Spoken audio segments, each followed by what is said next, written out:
I'm just saying I think we should be kinder to those we disagree with, even if we're convinced that they're wrong, at least if they're disagreeing in good faith. But Kavanaugh's clearly innocent. It's utterly obvious that the Dems are just using Dr. Ford to further their agenda. Come on, there's no doubt that Kavanaugh's guilty. Stop perpetuating the oppression of survivors.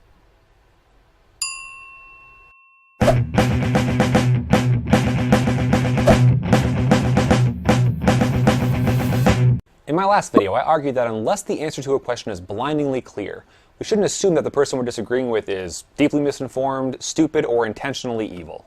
Instead, when the issues are less than blindingly clear, we should be charitable with those we disagree with, even strongly disagree, for the simple reason that we're all susceptible to bias, regardless of our station in life, and because the person we're disagreeing with may well just assess the evidence differently than we do. And even if we suspect that someone's falling prey to bias, the fact that we can all fall prey to this should motivate us to extend the same grace to others that we'd want them to extend to us. This isn't to say that we ignore it, it's just to say that we don't dismiss people as beneath us just because we suspect that they're falling into bias.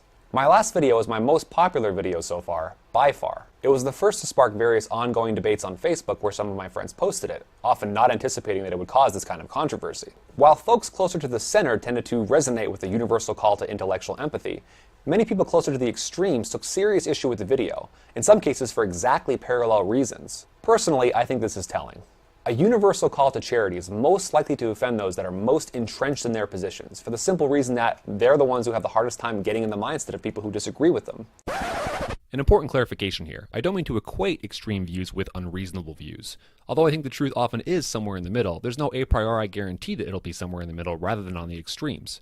I will say, though, that there tends to be a strong correlation between holding an extreme view and being closed-minded. Alright, back to it. For true believers, any challenge to the absolute certainty of their beliefs is viewed as heresy, and any suggestion that outsiders might not be stupid or intentionally evil must be squashed with the fervor of 1,000 crusaders. In this video, I want to address the most common criticisms of my last video from both the left and the right, in broad terms. I think many of them, maybe even most of them, are rooted in a misunderstanding of what I said in the video, or what I didn't say, especially my use of Kavanaugh as an example. But some of them are more substantive, and they deserve a thoughtful reply. Let's start off with the criticisms that I think are based on a misunderstanding of what I said and what I didn't say. Criticism 1. I assumed or implied that the likelihood of Kavanaugh's guilt or innocence is the only relevant factor in determining whether he should have been confirmed. This one's easy. I claim no such thing, and if there was an implicature to this effect that I was unaware of, I hereby cancel it.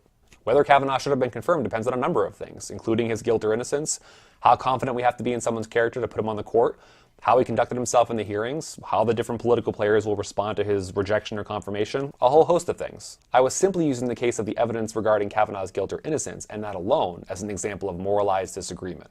Criticism 2. I assumed or implied that all of those affected by this debate, including survivors of sexual assault, have an equally strong obligation to reach out to those who disagree with them, even if they're being deeply unkind. This one's also easy. I claim no such thing, and if there was an implicature to this effect that I was unaware of, I hereby cancel it. First, in context, I was referring to those who are already willingly engaged in the public debate. Second, I was speaking exclusively about good faith interlocutors, not bad faith interlocutors. But even then, I certainly don't think that survivors of sexual assault have some overriding obligation to reach out to people who might cause them pain. They shouldn't demonize those who have different perspectives, but certainly they're fully within their rights to protect themselves from a conversation that might cause them distress and to disengage from the public conversation. Third criticism. I was advocating for a kind of political pacifism in which everybody holds hands and sings Kumbaya instead of fighting political battles according to their convictions. Once again, this one's easy. I was advocating for no such thing. Having intellectual empathy is perfectly compatible with having firm and passionate convictions, and even fighting for those convictions in the public square. The fact that some people struggle to see this, that some people think that having firm and passionate convictions and being committed to them entails viewing your opponents as the enemy, as being either stupid or intentionally evil, is emblematic of the very problem I'm trying to address. Fourth criticism. These are a lot. While a call to charity on both sides seems fine in the abstract, it isn't fitting in the Kavanaugh case, because the evidence regarding Kavanaugh is very clear. Therefore, I'm creating a false equivalence by using him as an example to support my overall point. Some who pressed this line even said effectively that anyone who disagrees is stupid or intentionally evil. Interestingly, and I think hilariously, folks on the left thought the evidence against Kavanaugh was very clear, and folks on the right thought the evidence for Kavanaugh was very clear. Go figure. At any rate, I think this criticism gets a few things wrong. First, to reiterate, I was talking exclusively about Kavanaugh's guilt or innocence and the evidence about that, not all of the disputed issues surrounding Kavanaugh and his confirmation. Second, notice that I didn't actually state where I think the balance of evidence points in the Kavanaugh case, nor how strongly it points there. I certainly made no claim that the evidence is somehow equally balanced between both positions. This was by design, because unless the evidence for Kavanaugh's guilt or innocence is as blindingly clear as the evidence that the Holocaust happened, and if you think it is, I encourage you to take a step back and reassess. My point about the necessity and importance of intellectual empathy holds, independently of what the actual balance of the evidence is. Just because you think the evidence strongly favors one side over the other, and even if you're right about that, doesn't excuse you from having intellectual empathy for those who disagree with you. Your opponent could be making an honest mistake, and even if they're not and they're being blinded by bias, you should acknowledge that we all can be blinded by bias sometimes, even if you don't think you are in this instance, and you should have grace accordingly. It's the human condition, and chances are you're human, so chances are it applies to you too. I have my own perspective on Kavanaugh's guilt or innocence and all the other issues surrounding his nomination. I won't pretend to be neutral. My own political perspectives invariably affect the topics I select, how I analyze them, and what inconsistencies and tensions I choose to highlight. My goal on this channel isn't neutrality, it's fair-mindedness. But to respond to a video calling for intellectual empathy by steering a discussion to first-order issues surrounding Kavanaugh and his confirmation is to miss the point of the video. And to respond by vociferously defending some position on Kavanaugh, implying that anyone who disagrees is stupid or intentionally evil, is to prove the point of the video.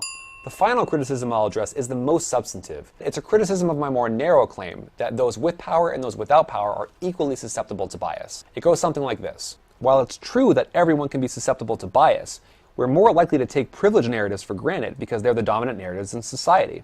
They're questioned much less often than the narratives of minorities, the underprivileged, and the oppressed.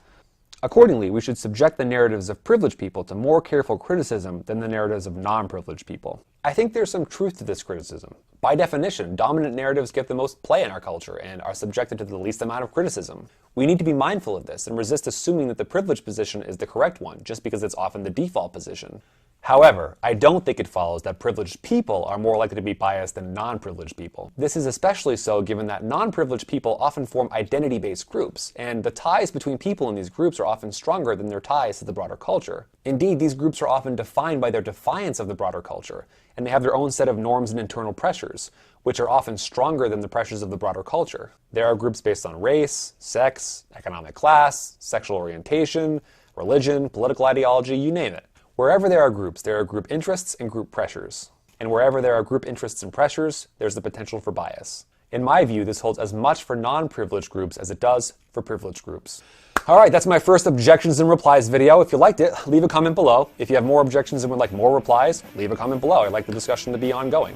There's always something crazy going on, so stick around. I'm sure we'll have more to discuss in the future. Until next time, see ya!